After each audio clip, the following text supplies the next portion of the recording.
রানীগাঁও বস্তির যারা যায় এরা বড় কষ্ট করে এই রাস্তাটা লাগে।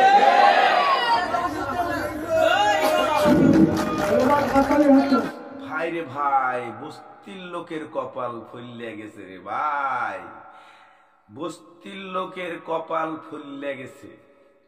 গতকালকে একটা ভিডিওতে বলেছিলাম যে বস্তির লোকদেরকে হুমকি দেওয়া হচ্ছে।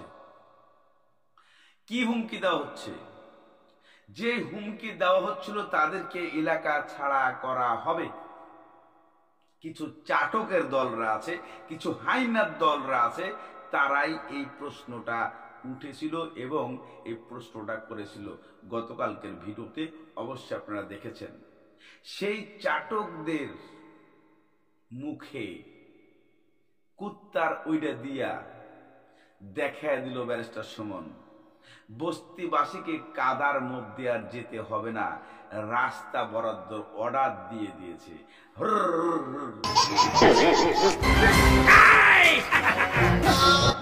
অবাক হচ্ছেন?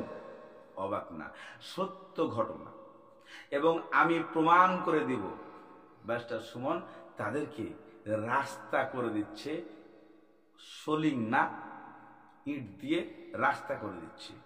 কিন্তু যে মানুষগুলা 15 বছর, 20 বছর, 30 বছর এই কাদা পাকের মধ্যে বসবাস করেছে, যাদেরকে হুমকি দেওয়া হয়েছে রাস্তাঘাট তাদেরকে দেওয়া হবে না, তাদেরকে উচ্ছেদ করা হবে, তাদেরকে ব্যারিস্টার সুমন কেন এই রাস্তা দিচ্ছে?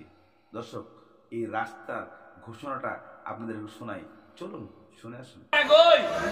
যে জায়গাটা বেশি খাতা হয় এই জায়গাটার এই সলিং করতা, কারণ আমার মনে হয়েছে যে রানীগাঁও বস্তির যারা যায় এরা বড় কষ্ট করে এই রাস্তাটা লাগে। একটার পর একটা যা টেকাইব আপনারা হিসাব দেখবা। দর্শক, আপনাদের কাছে কেমন লেগেছে এই ঘোষণাটা শোনার পরে? আপনাদের মনের মধ্যে কতটুকু ভালোবাসার জন্ম